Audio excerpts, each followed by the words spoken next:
Hey writers, today I have a really exciting dun teaching point for you. Today's mini lesson is all about how to excite your readers by writing a hook.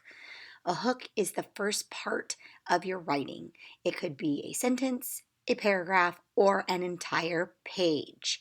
The whole purpose of a hook is to literally hook your readers. Oh, no, wait, that's not literal. You don't want to hook them, but think of a fish hook. If they don't bite on it, you're not going to catch them. Think of your readers the same as a fish. If you don't entice them, you don't draw them to your story, you don't hold them there and make them wonder what's coming next, they're going to swim away. So we want to hook our readers. And today I've got a really cool little tool for you. And the best way to teach you this is just to jump right in and take a look at your suitcase of hooks. You're going to get a handout today that looks like this. I've been using this handout for years, and I've had a lot of success with helping students to try two or three that work in the context of their story. Now, not all of these would work in every story. So, take for example my turtle story.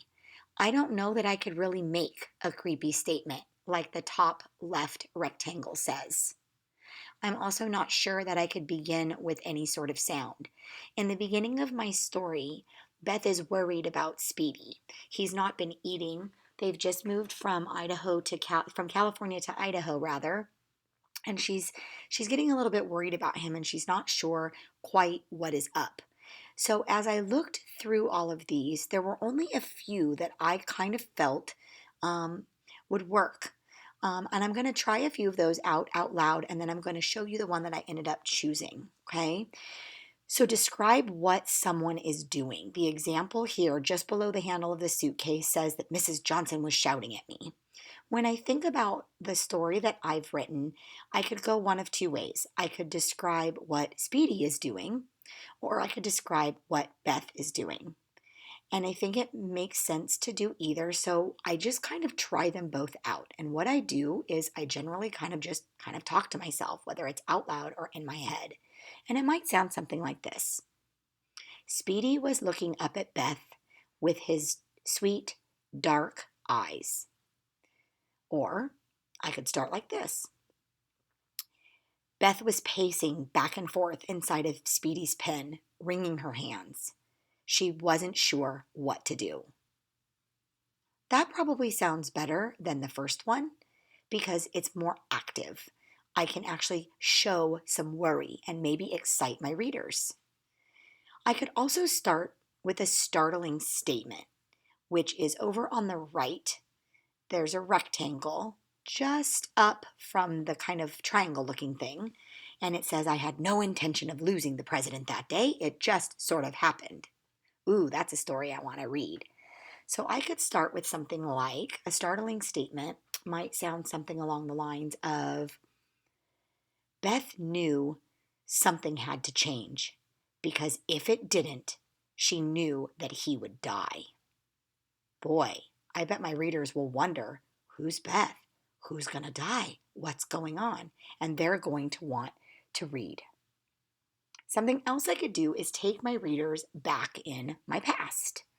So in the past of the character. So at the top of the suitcase over on the right, there is a kind of a right triangle with a curved right angle at the bottom.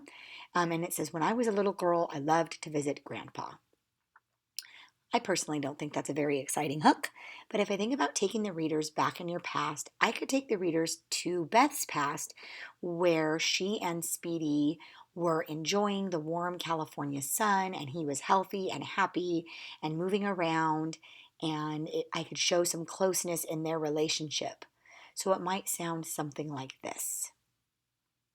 Before moving to California, Speedy and I used to enjoy walking around the pen, sitting out in the warm California sun and soaking in the rays, and eating strawberries together on the grass.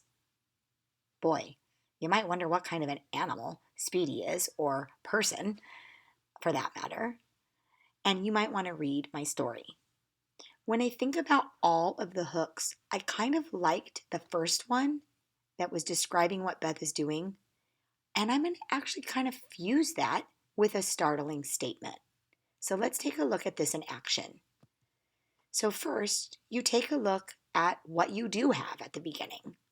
Here, I already have that Beth paced back and forth in Speedy's pen. So I decided to add that at some point, and that is a part of my hook, but I don't have that she's wringing her hands or that she's worrying.